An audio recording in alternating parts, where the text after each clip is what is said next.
On my birthday, my father-in-law stood up and said, "You're a burden to this family." My husband handed me divorce papers as his brother laughed. I didn't say a word. 3 days later, the police came to their door holding a folder with my name on it that read, "I never thought my birthday would turn into the worst day of my life." I also didn't think it would be the beginning of something bigger. My name's Michelle, and this story still feels unreal, but every word is true. I turned 42 last April. I live in Colorado Springs. Or I did. That's where this all happened. I was married to Greg for 11 years. We didn't have kids. Not because we didn't want them, we tried. After a while, we stopped talking about it. The doctor said it was unexplained infertility. It ate me up inside. I cried at night when Greg was asleep. I felt like I failed as a wife. But I tried to move forward. I thought Greg was doing the same. Greg's family wasn't kind about it. His parents, Roger and Diane, never liked me. They tried to hide it at first, but after a few years they stopped pretending. His younger brother, Brad, was the golden boy. He married a woman named Stacy. They had 2 kids back to back, and his parents treated them like royalty. Me? I was just a woman who couldn't give them grandkids. But I stayed polite. I hosted holidays. I made desserts. I remembered everyone's birthdays. I helped Stacy when her second kid was born. I babysat more than once. Even after they made me feel small, I still showed up for them. I wanted to belong. I really did. I wish I could go back and tell myself to stop trying so hard. Now let's talk about my birthday. Greg told me the family was coming over for dinner to celebrate. He didn't ask. He just told me. I spent hours cleaning, grocery shopping, cooking. He didn't help. Said he had to finish something for work. I told myself not to be petty about it. I've always done most of the housework anyway. Everyone showed up around 6. Roger, Diane, Brad, Stacy, and their 2 kids. The kids were running around. No one said happy birthday when they walked in. Not even a card. Not even a flower. I smiled anyway and told them dinner would be ready soon. We ate. The kids didn't finish their food. Diane complained that the roast was a little dry. Brad was on his phone half the time. Greg barely spoke to me. I felt like a ghost in my own house. After dinner, I started clearing plates, but then Greg stood up. "I have something to say," he said. I stopped moving. Roger stood up next to him. He was holding a glass of wine. He looked at me like I was a stain. "You're a burden to this family, Michelle," Roger said. "We've stayed quiet for long enough." I didn't say anything. I couldn't speak. Greg pulled a folder out from under the table. Set it in front of me. "Divorce papers. It's for the best," he said. Brad laughed. Like it was a joke. Like this was funny. I felt everything drain out of me. Like my soul just left. But I didn't cry. I didn't scream. I looked at all of them. Every face. Even the kids, who looked confused and a little scared. Then I stood up, walked to the coat rack, grabbed my purse, and walked out the door. I didn't even look back. I drove straight to a hotel. Checked in under my name. Got a room with a view of the mountains. I locked the door, sat on the edge of the bed, and stared at the wall for over an hour. And then I cried. I let everything out. Every hurt. Every insult I'd swallowed. Every time I said yes when I wanted to scream no. I cried for hours. Then I stopped. Just like that. Something changed inside me. I wasn't going to beg anymore. I wasn't going to chase people who never respected me. I wasn't going to let them throw me out like garbage and walk away clean. They didn't know who they were dealing with. They forgot what I used to do before I went part-time. I worked in insurance, yes, but before that, I worked in fraud and investigations. I handled identity theft, financial crimes, insurance scams. I know how to follow paper trails. I know how to find patterns. I know how to catch liars. And I had been paying attention. I always had a feeling Greg wasn't honest with money. He'd made weird excuses about his bank accounts. Once, I saw a payment to someone I didn't recognize. He brushed it off. I remembered that name. I remembered all of them. I still had access to our shared home server. Greg never bothered to change the password. I logged in from my laptop and started digging. Every email. Every document. Every file with a vague name. What I found made me sick. Greg had been embezzling money from his company for over 3 years. He created fake vendors and routed payments through them. Not huge amounts at once. But steady. Quiet. Smart. Except not smart enough. Those fake vendors were connected to shell accounts in Brad's name. They were doing it together. Then I checked another folder labeled Docs. Inside were hotel receipts, dinner bills, and emails. Lots of emails. Not to coworkers. To Stacy. Yes. Stacy. Brad's wife. She and Greg had been having an affair for at least 5 years. While Brad was working night shifts. While I was babysitting her kids. While she smiled in my face. And Greg had the nerve to divorce me on my birthday. I took screenshots. I printed hard copies. I saved it all to USB drives and cloud storage. Then I made a few calls. The first was to Jenna, a former coworker who still worked in investigations. I told her I had something serious. She met me that night at a diner off North Academy. I handed her a flash drive. The next day, she called me back. Michelle, you weren't kidding, she said. This is federal-level fraud. We talked strategy. She helped me get everything organized into one tight report. 2 days later, I walked into the police station and handed it in. Fraud, theft, infidelity, and abuse of company resources. I included a full list of every account used and a timeline of the affair and financial theft. They said they'd look into it. They didn't waste time. 3 days after my birthday, the cops knocked on Roger and Diane's door. They asked for Greg. And for Brad. Greg came to the door in sweatpants. The officer held up the folder with my name on it. My work. My proof. They cuffed him. Brad came out yelling. This is a mistake. This is Michelle's revenge. It was. And it wasn't. It was justice. The neighbors came out to watch. One of them filmed it on their phone. My friend, who lives across the street from Roger and Diane, sent me the whole video. Greg and Brad were shoved into the back of 2 separate cars. Stacy stood on the porch screaming. She tried to say it was all fake. But the cops had receipts. Literal receipts. Some of them with her name on them. And Roger? The man who called me a burden? He just stood there. Couldn't even speak. I watched the video in a hotel room with the curtains drawn and my laptop on mute. I watched it 5 times. And then I smiled for the first time in days. After the arrests, I figured things would quiet down. They didn't. 2 days later, I started getting calls. Unknown numbers. Block IDs. I didn't answer any of them. Then came the texts. Hope you're proud of yourself. You ruined this family. You better pray we don't see you again. They didn't leave names, but I knew who they were from. Diane. Roger. Maybe even Stacy. Cowards never sign their hate. Then one night around midnight someone banged on my hotel room door. I didn't open it. I just stood there, holding my phone in one hand and a knife in the other. I didn't sleep after that. The next morning, I checked out of the hotel and moved into a short-term rental with a friend from my old job. Her name's Carla. She's the type of woman who keeps a Louisville Slugger by the front door and doesn't ask too many questions. A few days later, Jenna called me again. Michelle, I think you need to know something. This goes deeper. What do you mean? I ran another check. Greg had offshore activity. It's not just the shell vendors. He was hiding money. And he used your name to open one of the accounts. I felt cold. That meant he wasn't just cheating and stealing. He was setting me up to take the fall if anything went wrong. Everything clicked at once.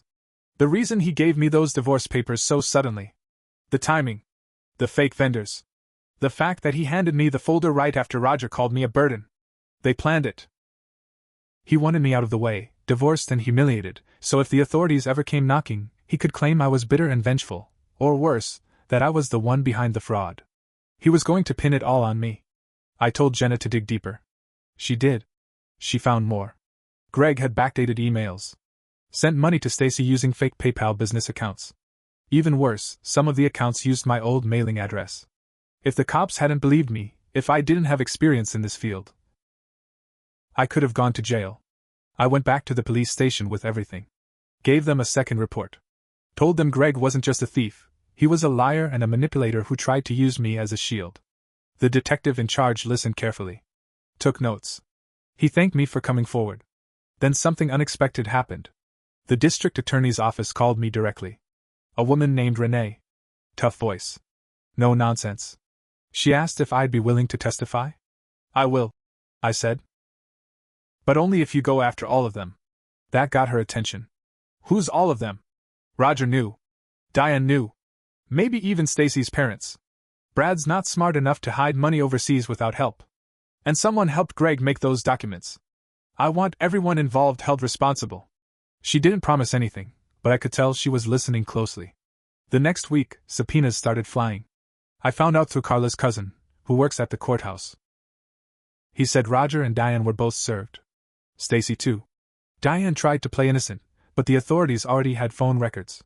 She helped create one of the dummy corporations. Probably thought she was being clever. Probably thought I'd never look past the name. DL Home Services. DL, Diane Lively. Her maiden name. Amateur. Meanwhile, my divorce was being processed in silence. Greg didn't even bother contesting anything anymore. His lawyer reached out and offered to settle with me privately. Said Greg was willing to be generous. I told them no. I didn't want his hush money. I wanted court records. I wanted it public. I wanted his name ruined the same way he tried to ruin mine. Then the media got hold of it. Someone leaked the arrest reports to the local paper. A small piece ran in the business section. Local IT manager and brother arrested in alleged fraud scheme, over $240,000 missing. They didn't mention names yet. But people started guessing. Neighbors talked. One of Carla's clients was a journalist. She asked if I'd give a statement. I said not yet. Not until I was done. I wasn't even close to done. Because what I haven't mentioned yet is this: Greg didn't act alone. There was one more person in the background. Someone who kept showing up in the documents. A name I hadn't seen in years. Troy Hammond. My ex-boyfriend. Greg and I had started dating right after I broke things off with Troy. Greg always said he didn't know Troy personally, just knew of him. But the documents told a different story. Troy helped Greg open 2 of the fake vendor accounts.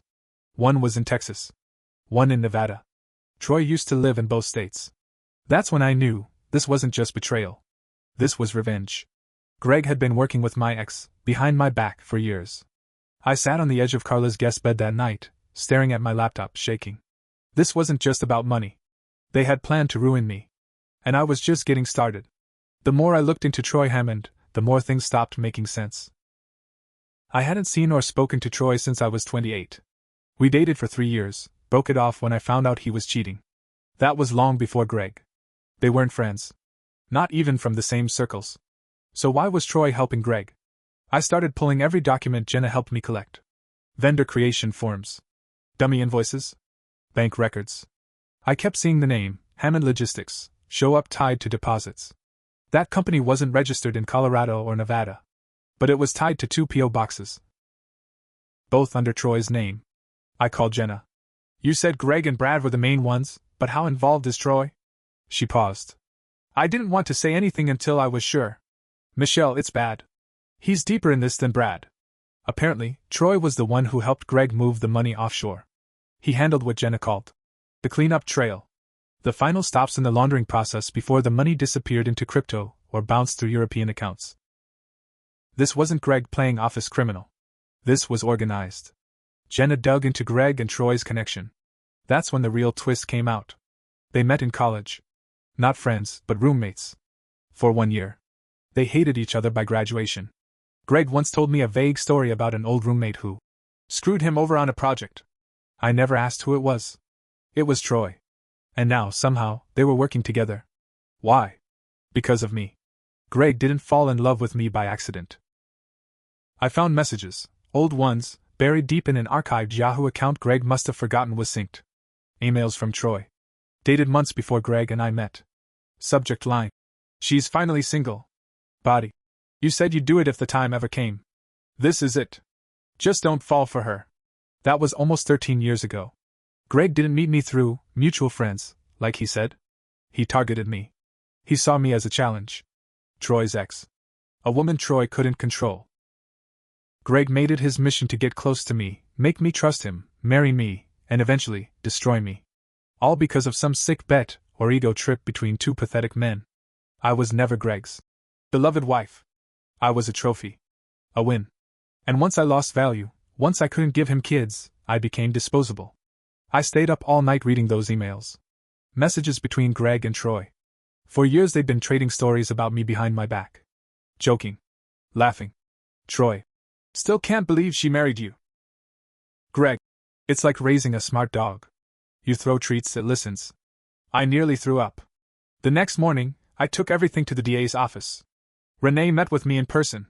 She looked through the evidence and said, "This changes things." This isn't just fraud anymore. This is conspiracy and long-term intent. Troy wasn't even in Colorado. He was living in Dallas now. But they could still bring charges. Renee said it might take time, but they'd issue a warrant once they had everything lined up. Meanwhile, I moved again. Carla was supportive, but it was getting risky. People were watching her house. A black SUV had been parked across the street 3 times in 1 week. No plates on the front. Tinted windows. She gave me a hug and said, "Time to ghost out, girl." I rented a place under a friend's name. Started paying cash for everything. Burned the old phone. Got a prepaid one. My new lawyer helped me get a protection order against Greg's entire family. Then one morning, I opened my new phone and saw a message. No name. Just a photo. It was me. Walking into the grocery store. From a distance. The caption read, "You're not as invisible as you think." I showed it to Renee. She said it was likely intimidation. Maybe from Troy, maybe someone hired. I said, "Good. That means they're scared." Renee nodded. "Just be careful. We're working on getting the full indictment." That same day, I got a message from someone I didn't expect. Brad. He emailed me from jail. The subject line was one word. Sorry. Inside it said, "Michelle, I didn't know the full story." Not at first. I thought Greg was just helping me with a side hustle. I didn't know it was about you. Not until the last year. He hated you, and I didn't get why. I was stupid. They're going to make a deal with me. I'm going to tell them everything. Greg, Troy, even Stacy. You didn't deserve any of this. I hope you destroy them all. Brad. I forwarded the message to Renee. Then I sat down, opened a notebook, and started writing every detail I could remember. Conversations. Strange behaviors. Every time Greg came home late. Every weird phone call. Every time I ignored a red flag because I wanted to believe the man I married actually loved me. He never did. But he made one mistake. He underestimated the woman he tried to bury. And now, everything he built, his lies, his plans, his little empire of betrayal, was about to fall. Because I wasn't hiding anymore. I was coming for all of them. It took 6 more weeks. 6 weeks of silence, planning, and waiting while Renee and her team built the full case. During that time, I lived quietly, but I never felt safe. I kept my head low, but I never felt small again. Then, one morning at 7:12 a.m., I got a call. "Michelle? It's Renee. It's happening today." I didn't ask what she meant. I already knew. That same day, while I sat at a quiet cafe off Mulberry Street with a coffee and a burner phone, federal agents raided 3 locations in 2 states. Greg was still on house arrest, waiting for trial. They caught him trying to wipe an external hard drive when they broke through the door. He screamed about me, screamed my name, blamed me, told them I set him up. They didn't care. They had enough now for wire fraud, conspiracy to commit financial crimes, and obstruction of justice. And now, with what Brad confessed, they had added one more charge: intentional coercion and psychological abuse. That's what hit him hardest. Not just the theft. Not just the fraud. But the fact that he engineered my life as a lie. Married me, used me, tried to destroy me, all just to win a sick game with my ex. Brad got a lighter sentence. He took a plea deal. He turned over everything: emails, texts, phone calls. He gave them full access to everything Greg and Troy had hidden. He even testified that Roger and Diane had helped sign fake company checks under dummy names. One of those names was Marie K. Wallace, Diane's high school best friend. Diane was sloppy. Stacy? She tried to run. When they came to serve her, she was already halfway to Arizona with the kids, claiming she was fleeing from a dangerous situation. But she made the mistake of stopping at a hotel under her own credit card. They picked her up just outside Flagstaff. She got charged with aiding and abetting financial crimes and falsifying tax documents. Her name was on 3 joint accounts used in the scheme. She claimed she didn't know, but she signed forms. Her signature was right there. She didn't stand a chance. Troy? He fought. He tried to claim everything was a setup. That I was vengeful, because of the past. That I was obsessed with him. His lawyer even said I was mentally unstable. But Greg's emails ruined that plan. Every disgusting message. Every forwarded joke. Every sick brag between them, about me, about Stacy, about the money, got shown in court. The jury looked disgusted. Even Troy's own attorney looked ashamed. The trial took 3 weeks. I testified on day 5. I told them everything. Calm. Straightforward. I didn't cry. I told them how I met Greg. What I thought he was. How it felt to be discarded on my birthday. How I learned the truth, one awful file at a time. I told them about the betrayal, the fear, and the photo message that told me I was being watched. I ended with this. They planned this. For years. They played with my life like it was a game. But I didn't stay silent. And I'm standing here, not for revenge, but because I want it to be known, if you try to destroy someone's life for fun, you don't get to walk away clean. The courtroom was silent. Greg wouldn't look at me. Troy did. He smirked. Like always. But it didn't last long. They were both found guilty. Greg got 32 years in federal prison. No parole for the first 20. He cried when the sentence was read. Real tears. Not for me. For himself. Troy got 27 years. His appeal was denied last month. Stacy got 9 years. She'll be out in 4 with good behavior. Her kids are with her parents now, who hate her for what she did. Diane and Roger? They lost everything. Their home, their savings, their reputation. They weren't charged criminally, but they were sued for civil damages. I got half of it. Not that I cared about the money anymore. Roger ended up working part-time at a lumber store in Pueblo. Diane teaches piano lessons out of a rented trailer. The woman who once told me I was a burden now hands out flyers at gas stations trying to book clients. Poetic, isn't it? Brad, after testifying and serving a reduced sentence, wrote me a real apology. A handwritten one. He said he was going to counseling. Trying to change. I haven't responded. Maybe one day I will. But not now. As for me? I left Colorado Springs. I used my half of the house sale and the civil suit payout to buy a small home near Durango. Quiet, peaceful, mountains in every direction. I started a consulting business, fraud detection, corporate training. I help other women see the red flags early. I teach them to follow the trail. I changed my number. Deleted social media. Reclaimed my name. But I didn't erase the past. I keep every file. Every photo. Every email. All in a locked drawer labeled. This is what they tried to do. Because it reminds me. It reminds me that silence doesn't protect you. That kindness is not the same as weakness. That sometimes the best revenge is not just surviving, it's exposing every lie, and making them live with the shame. They called me a burden. But in the end, I was the one thing they never saw coming. And now? They carry my name, in court records, in prison logs, in nightmares. Forever.